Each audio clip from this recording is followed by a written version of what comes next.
Hello and welcome to episode 10 of the Chronicles Express with me, Andy, from the Red Devil Chronicle.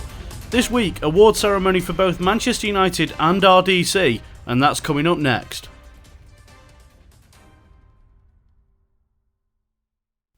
Hello all, welcome along, thanks for joining us. It's just me from the Red Devil Chronicles this week. Unfortunately, there's no studio still available. Are having a couple of issues at the moment, so no Nick or no Joe, so you're just going to have to put up with Andy for this week. But we are running an awards special show this week. I'm not going to go into too much detail about the game from the weekend, so there's no United chat section as such this week.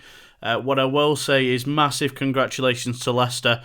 Of course, we did make them wait for it after the 1-1 draw at the weekend. Another poor game from United's point of view. Decent first half in spells, absolutely atrocious second half, probably one of the worst halves of football we've seen in a while, especially at Old Trafford, and that's saying something this season. But another well-taken goal from Martial. Leicester again showing their staying power, coming back to equalise through Wes Morgan, and of course through the 2-2 draw the following evening between Tottenham and Chelsea, went on to become champions, having started the season 5,000 to 1. So big congratulations and shout out to Leicester City and their fans, and to Claudio Ranieri and all the players as well. Superb season from them. Big congratulations from everyone at RDC and the football community in general. Great story. Shame that United couldn't do it or anything like that this season. So we are going to move into the awards then. You'll have seen on Monday evening, of course, the Manchester United awards ceremony, and you'll have probably seen as well, if you were around about at We Follow United on Twitter over the Bank Holiday Monday, we also had our awards ceremony throughout the day through the RDC Awards that began from 12:45 and ran through polls throughout the day. It was a really good way to spend the bank holiday. Great involvement as always. A lot of people voting on this. A lot of great comments coming in as well. So we're going to fire through those awards in this slightly shortened show for this week, just to crown our end of season winners. Hopefully when we are back in the studio, we'll be able to have a bit more of a run through this with Nick and Joe, see how their opinions fared against the decision of you, the fans who voted. So let's crack on then. RDC Awards, a first award goes for Player of the Season, probably the most coveted of the awards that were on offer. But we might as well get it out of the way with early doors. No real surprises here. It's exactly the same as it played out at the Manchester United Awards, in fact. The votes went as follows for this one. We had 4 nominations, which we had for all polls.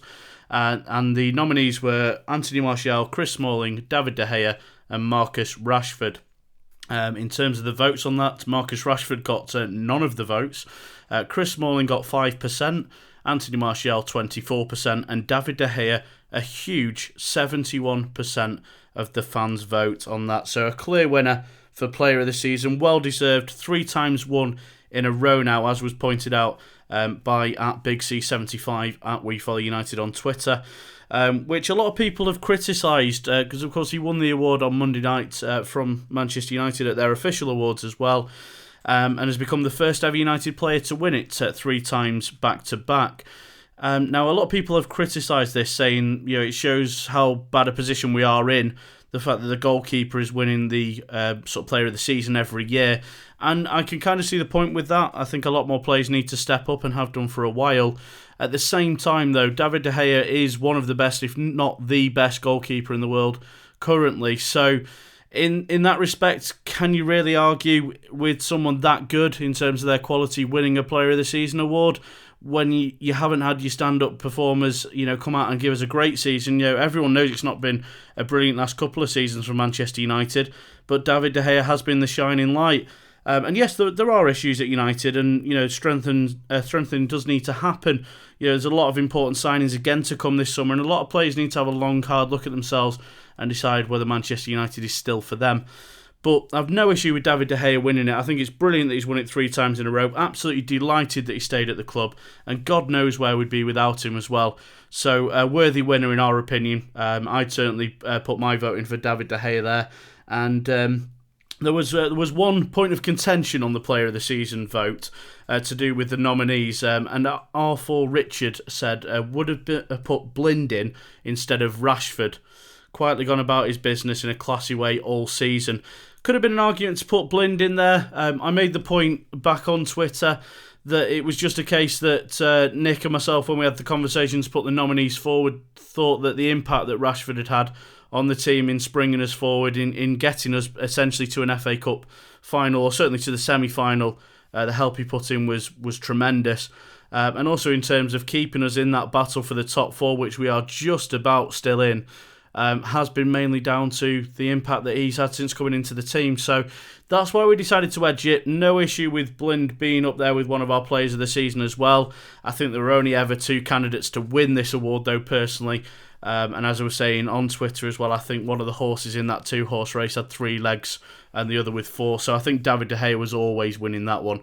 But absolutely no problem with Blind being argued for that. He's gone into one of the other categories, though, which we'll mention in just a moment.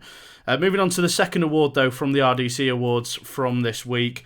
Goal of the season. Strangely enough, we came up with the same 4 nominations that Man United did for their official poll, and that when they shortlisted their 4 as well, which I hadn't been aware of until the evening itself. And so the 4 that we put forward for this one were the Martial goal against Liverpool, Martial versus Stoke, Rashford versus Manchester City, and Rashford versus West Ham. You can see a theme of certain players standing out here, can't you? Now, in terms of the way the vote went for this one, 13% went for Rashford versus Manchester City, 21% went with Rashford versus West Ham, 25% went for Martial versus Stoke, and so the winner, with 41% of the vote, was Martial versus Liverpool, which also won the Manchester United official awards vote as well. So we're doing well so far in matching up expectations, certainly in terms of the meaning of it on the day. Just as Liverpool were getting back into the game, Martial, the waste of money as he'd been touted by many, came on for his debut. What a moment it was to secure the victory and make sure that we did take all 3 points. What a special moment for him. The celebrations were brilliant. The commentary from Martin Tyler, of course, absolutely epic. I think all culminates in a decision to award it to Martial against Liverpool. It was a really well taken goal, and shut his doubters up fairly quickly, and has continued to do so throughout the season, of course. A couple of comments on this one. Copious Opium said that he was shocked that the Stoke goal wasn't miles ahead. Says it's the closest thing we've seen to United this season. Class all round, individual and team. Certainly agree, it's the best team goal that we've seen this season from Manchester United, and probably in the last couple of seasons. It was a really good move, flowed really nicely, a really good finish as well, well taken by Martial again, and certainly deserves to be in there, and came second in the overall poll. I think just for the meaning of the game, and the meaning of the context around the game as well, for Martial coming on for his debut against Liverpool, I can understand why that one edged it. At Deepak Siani says, if United win the FA Cup this season, then it has to be Rashford versus West Ham. The Martial goal was nice, but doesn't have the same context. And I can understand that. And there were a few actually in the end. When you look through the nominees for this one, there were a few that missed out that were really good goals. I'm thinking the Martial goal against Everton to win it was a really well taken goal. The Wayne Rooney goal against Newcastle was up there in terms of contention. Jesse Lingard as well against Chelsea could have sneaked in. So there's been a couple of really good goals in there. And who knows if we do go on to win the FA Cup, maybe Deepak Siani's correct. Maybe the Rashford goal against West Ham should be looked upon as the best goal of the season. Really important one in a game that we didn't think would come through. Now, in terms of the next award, we're just going to go through the performance of the season in terms of a surprise performer. So there are 4 nominations again for this one. Anthony Martial again. Daley Blind was in this one. Marcus Rashford was there, and Timothy Fosu Mensah. So 4 to choose from again. The voting went like this. 9% went for Fosu Mensah, 20% for Anthony Martial, 31% for Daley Blind, and 40% went for Marcus Rashford, who was the winner of the surprise performer of the season vote. And I think the surprise in the fact that he came out of nowhere through the injury to Martial in the Michelin game and suddenly made a name on the big stage, pulling us through the second leg of that tie, first of all, going on to destroy Arsenal and Manchester City in his wake as well. I don't think you can debate that at all, and I think it's a real shame for Daley Blind in a season where he surprised a lot of his critics, really sort of shut a lot of people up, partially including myself and Nick, who certainly doubted him early on as well. And I'm still not convinced long term he should be the first choice centre-back option, but he's done a tremendous job there and rightly deserves the plaudits, absolutely. A couple of comments from this one. At Bucko7 says, Blind has been brilliant, but Rashford's been magical. I think that pretty much just sums it up personally. And at Big C75 says, close between Blind and Rashford, but Daley Blind gets it for him because he's done it all season, even though he's been consistently and constantly doubted by some fans. Absolutely right. And it was a really tough one to split the two of them, but Rashford just about coming out on top, I think, for those exploits. And just the fact that he had come out of nowhere, I think everyone knows that Daley Blind does have talent. I think a lot of people didn't know if he'd be able to transfer that to the centre-back role, but he's proved to do so and rightly comes second there, and a close second to Marcus Rashford. Moving on then to possibly the most controversial award of the lot that was given, the underperformer of the season, or as Nick wanted it to be called, the villain of the season, which probably made it even more controversial. We had 4 nominees for this one, and the nominees did not go down at all well with some. Ander Herrera, Juan Mata, Marcus Rojo and Wayne Rooney were the 4 that we put in there. Voting went like this. It was 6% for Ander Herrera, 11% Wayne Rooney. Would you have thought that 6 months ago? 13% went with Juan Mata, and 70% went with Marcus Rojo, who wins the underperformer of the season. And I think that's just because recently, since coming back into the team from injury, Rojo has been appalling in a number of games. Can't even pass the ball 5 yards. Can't defend, doesn't seem to be able to play the game. It seems like he's forgotten since he's been out, and I think that has culminated in a big shift of votes there. I think Wayne Rooney would have been picking that one up comfortably a month or 2 ago, perhaps. In terms of the Juan Mata and Ander Herrera situation, in terms of nominations to them, we did have the question put out there. At McMillan Luke said, how could Mata ever be a villain in any way? And this is why I wanted to call it the underperformer and not the villain of the season award. Because it's just the case that we feel that players like Juan Mata and Ander Herrera, Rooney and Rojo have shown in parts that they all have some form of talent, some more than others. But they've all got talent to play at the top level, or certainly at some point in their career have shown that they've got that. And I think that all 4 of them have really let themselves down in spells or across the whole season between them. Juan Mata, so much talent about him, did it really well at Chelsea. Don't feel he's ever done it at Manchester United at all, and particularly not impressed me this season in terms of the goals, the assists, the general play, chance creation, pace. He slows the game down. Real disappointment. Ander Herrera, yes, he's been limited in terms of chances. We've been asking for him to get more chances, but when he's been given them, he gives the ball away too much. He is a little bit sloppy.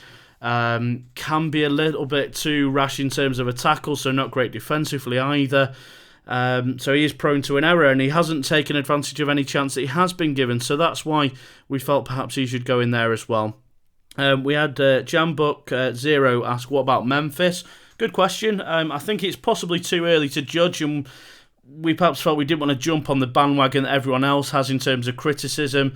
He's been widely criticised by ourselves included. We've said that he's been far from what we thought he should have been, and has shown flashes in the past, albeit in a poorer league and against poorer opposition, that he does have something about him. But I don't think overall it'd be fair to put him in this one at this stage. I don't think we've seen enough of him as yet. For large periods been put out of the team due to not performing early doors. I don't think he was given enough of a chance, and I don't know. I don't think he actually is a world-class talent, which I think a lot of people have him down as, or thought he was going to be. He might grow into that, but I think a lot of people already thought he was there. And as a result, I don't think he's underperformed that heavily because I don't think he's reached those heights yet. I just, when we discussed it was a difficult one, but we just didn't feel he was underperforming enough because we don't feel he's got enough about him as yet. Hopefully he grows into something in the future. At CClay1978 United, as his say on this one, said Rooney early season, yes. Scored goals before injury and now playing deeper has impressed. We will agree to disagree. Help me, Joe. Unfortunately, no producer Joe to help you out with that argument, I'm afraid, Chris. Wayne Rooney has, for us, been really poor by his standards this season. I know a player on the decline. Will he ever pick it back up? Moving into the deeper role has helped him recently. Absolutely fine with that. No issue with that argument. But overall, I think he's underperformed by the standards he's set himself. And has done for the last couple of seasons, so that's why he went in there. But Marcus Rojo taking it by storm. We had a couple of people ask where Fellaini was. Did he underperform, or is he just not good enough? Is a question I would ask on that one. And a few others asking for Louis van Gaal to go in there. Well, that goes without saying, doesn't it? Moving on to the next award then. Game of the season. 4 nominations again. Everton away, Liverpool home, Manchester City away, and West Ham away in the FA Cup were the 4 options. Voting as follows was 18% West Ham away in the FA Cup, 22% went for Manchester City away, 26% went with Everton away, and 34% winning the vote was Liverpool at home. Great victory, and I think the whole Martial goal, commentary, celebrations, etc., as we covered earlier, perhaps the reason behind that one. So not a lot to say on that one, but a win against Liverpool is always a good one, isn't it? Worst moment of the season corresponds quite well with that one, flying through the next couple of awards. Arsenal away defeat, Norwich home defeat, PSV home draw, and Liverpool first leg in the Europa League were the nominations for worst moment of the season. 19% of you went for PSV home draw, 21% with the Norwich home defeat, which was one of the most awful things I can remember in a long time. 27% went with the Arsenal away defeat, and 33% went with the Liverpool first leg in the Europa League. So Liverpool proving the best game of the season and also the worst moment of the season. Couldn't understand why. I don't think we've ever seen such a toothless attacking display in such a huge game against Liverpool as they always are. First time we've ever faced each other in Europe, albeit in the Mickey Mouse version of Europe. We didn't turn up. We were absolutely appalling on the night. Really disappointing, and completely understand why that's won out on that particular poll. Moving on to something more positive. Best moment of the season. 4 in here. Fax Machine, of course, keeping De Gea. Martin Tyler commentary. Rashford destroying Arsenal, or Rashford retiring De Michelis. Voting was as follows on this one. 8% went with the Martin Tyler commentary of the Martial goal. 22% went with Rashford retiring De Michelis.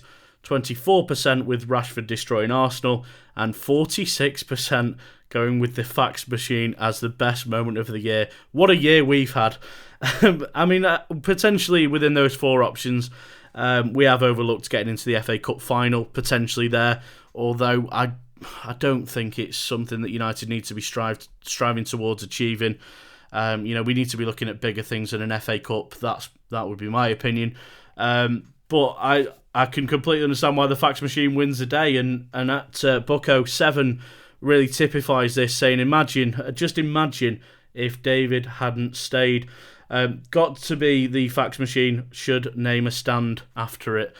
We are running out of stands, but yeah, certainly if we find the name of this fax machine, we've got to put that in there.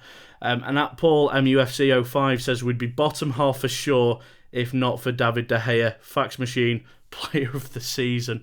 Absolutely brilliant. Moving on to the final award then from this week's RDC Awards for the season. The coveted LVG Quote of the Season award. There were some great ones in here. We put forward the 4 of the horny comments, asking his players to be horny on the field. We had the sex masochism one. That was an interesting one. Came out recently after the Fellaini and Huth hair pull. We had U2 Fat Man. Of course, that was aimed at journalists after comments made. It was an absolutely fascinating outburst. And, of course, Louis van Gaal's Army, which was actually this season, seems like it was a very long time ago, but right at the beginning of the season, sat down and decided to chant that. The voting on this one was 17% for the sex masochism comment. Obviously didn't have enough time to pick up enough interest as yet. 20% went with Louis van Gaal's Army. 27% went with U2 Fat Man, and the winner of the final award for the RDC Awards was the horny comments with 36% of the vote. A couple of comments on that one. At Copious Opium says, surely it's the wine and mince pie one. And at Cogsy666 says, bet you can't guess what I picked. Hashtag BDSM. Yeah, absolutely no idea what you went for there, Cogsy. That's it from the awards from us. Let us know if you agree or disagree with any of the winners from this season's awards ceremony. Thanks very much for joining us for that. As I say, we'll hopefully, when we're back in the studio, go into more in-depth on that. We will also try and get a preview out for the Norwich game as well, if we do get the opportunity. But thanks very much for joining us. Hopefully back in the studio soon. It's a pleasure as always, and enjoy the rest of the week.